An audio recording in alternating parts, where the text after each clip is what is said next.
É uma questão de tempo para a gente tomar o poder. Aí nós vamos tomar o poder, o que é diferente de ganhar uma eleição. José Dirceu, 28 de setembro de 2018. Bem, ele avisou, você não pode reclamar. Hoje eu vou mostrar para vocês como a promessa de José Dirceu vem se cumprindo e a esquerda gradativamente vem acumulando poder dentro de seus grupos organizados. Meu nome é Eduardo Paraíso e sejam bem-vindos ao canal Senzala Ideológica. Se você estiver vendo esse vídeo no Facebook, lembre-se, eu tenho um canal no YouTube, youtube.com/Senzala Ideológica. Inscreva-se lá e também ative o sininho. Diariamente, vídeos e análises sobre a política nacional e internacional. Vamos começar? Antes do fim das eleições para presidente, José Dirceu já sabia que Haddad não venceria as eleições. Diante disso, ele iniciou um ambicioso plano para impedir o avanço da agenda conservadora no nosso país. Esse plano consiste em 3 fases. A primeira fase deste plano consistiu na tomada da Câmara dos Deputados. José Dirceu, que foi ministro da Casa Civil do governo Lula e criador do Mensalão, sabe a importância do legislativo para a implementação de reformas.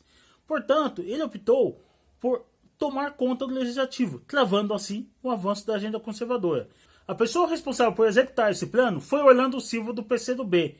Coube ao então deputado federal costurar uma aliança entre os partidos de esquerda para apoio do Rodrigo Maia. E aí você vai se perguntar, por que a esquerda resolveu apoiar o Rodrigo Maia do Centrão? Simples.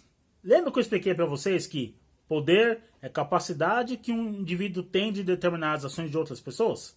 Pois é, Rodrigo Maia é um deputado fraco, ele só teve 74 mil votos, ele não tem apoio popular.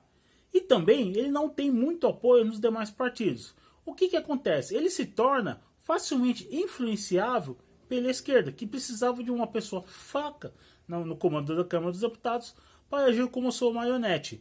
E foi exatamente isso que aconteceu. A esquerda ofereceu quase uma centena de votos para o Rodrigo Maia, o que ia legitimar ele na sua posição de presidente da Câmara. Ela deu parte do poder que ela tem para o Rodrigo Maia. Em troca, Rodrigo Maia se comprometeu a travar o avanço da agenda conservadora.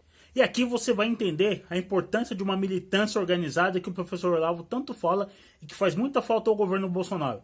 Na época da eleição da Câmara dos Deputados, Orlando Silva chegou até a escrever uma carta pública explicando para a militância por que eles apoiariam o Maia, porque é importante o Maia ser eleito na Câmara dos Deputados. Na época, ele alegou que era uma posição defensiva. E, de fato, era uma posição defensiva.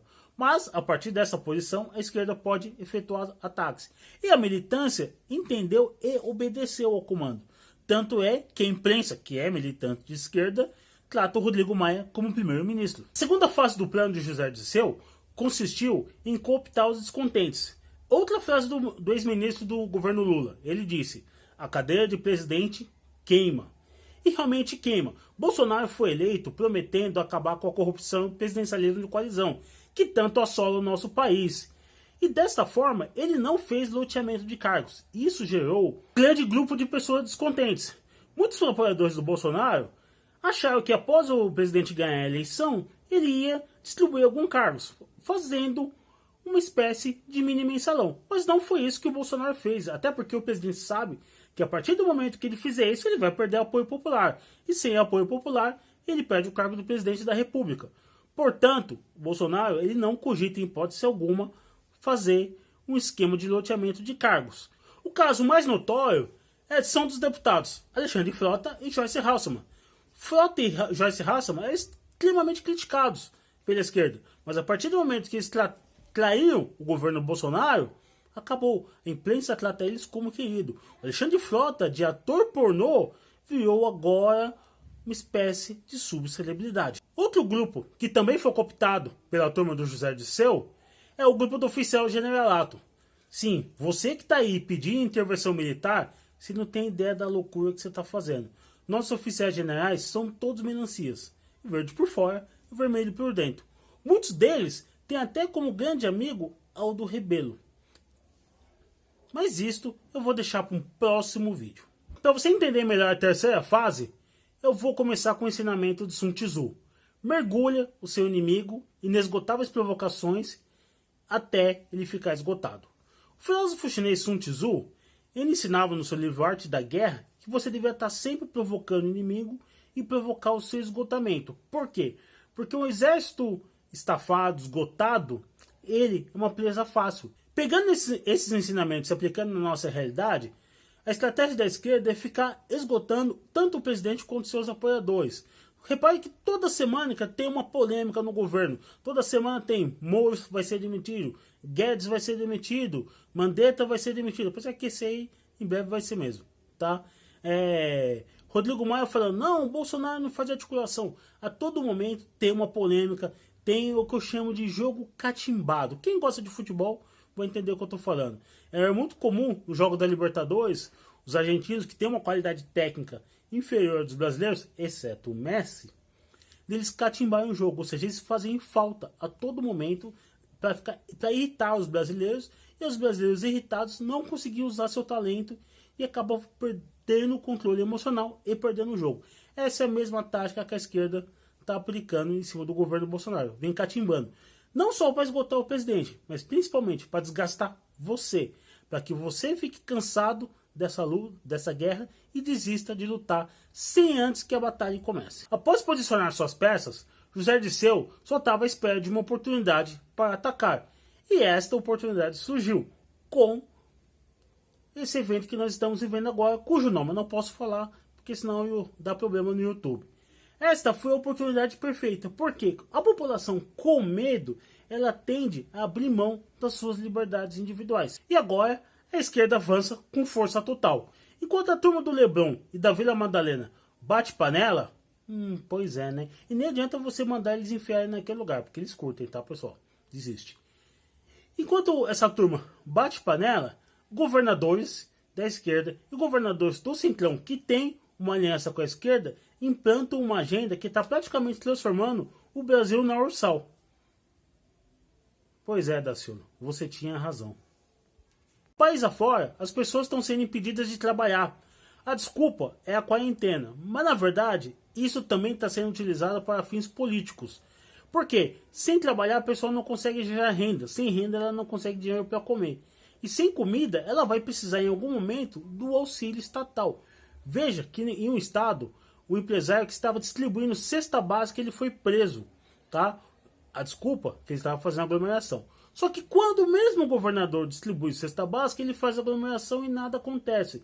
Simplesmente porque o governo ele não quer concorrência na caridade. Ele quer cada vez mais concentrar poder dentro de si e escravizar a população. É assim que o José Dirceu está tomando poder em todo o país. E você vê que isso ocorre em todos os estados da federação. E para completar o caos, nessa semana o PSOL tinha entrado com uma ação no STF para pedir a estatização de todos os hospitais privados do país. Lewandowski, que foi o relator da ação, do pedido, ele negou. Entretanto, ele deixou a cargo dos prefeitos e governadores a opção de requisitar e estatizar hospitais privados no país conforme a necessidade. Percebeu o precedente que ele está criando? Se antes nós já víamos governadores entrando em fábricas, roubando máscaras, entrando em hospitais e roubando os equipamentos, agora o que nós vamos ver é governadores entrando em hospitais e roubando, sequestrando o hospital inteiro. Eu quero até ver como é que vai ser a questão dos funcionários. Provavelmente os médicos, como eles fazem juramento, eles serão obrigados a trabalhar para o Estado.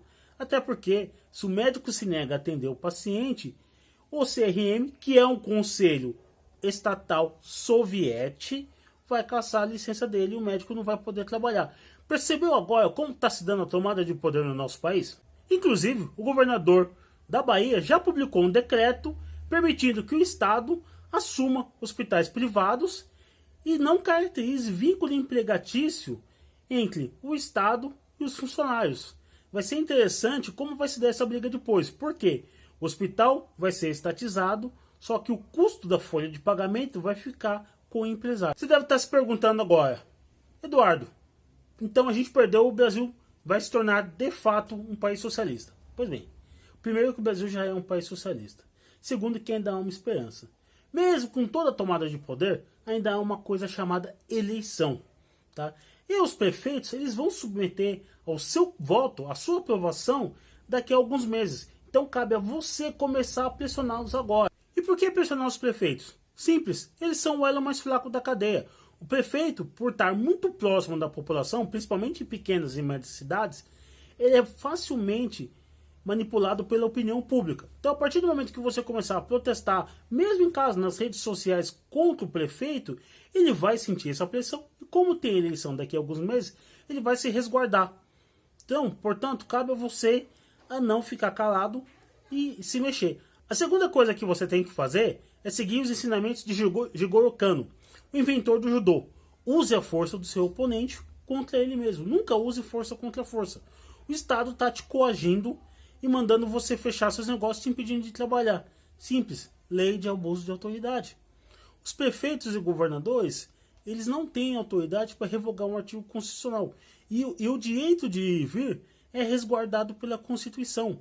O que você tem que fazer é começar a processar agentes públicos com base na lei de abuso de autoridade. E aqui vai a dica. Não processe prefeitos e governadores. Por quê? Eles possuem já o advogado do Estado, que no caso a Advocacia Geral, que vai cuidar da ação. Portanto, o custo vai ser pago por você. Processe o agente que está na ponta da cadeia, aquele agente que está cumprindo a decisão. Porque ele é o elo mais fraco da cadeia. Sempre ataque no elo mais fraco, onde o seu inimigo é vulnerável. Quando esse agente começar a receber 5, 6 processos por abuso de autoridade e ele vai ter que pagar a sua defesa, adivinha o que vai acontecer? Os demais em volta vão ficar com medo e não vão mais atender a ordem desses governadores. E você vai acabar tirando o poder deles. Por quê? O governador ele emite um decreto, mas quem executa está aqui embaixo. Se você retira da equação quem executa, o governador fica sem apoio. E aí torna-se vulnerável. Portanto, pessoal, inteligência e estratégia. Bem, esse foi o vídeo de hoje. Não esqueça de inscrever-se no canal e compartilhar esse vídeo com seus amigos. Até amanhã, pessoal.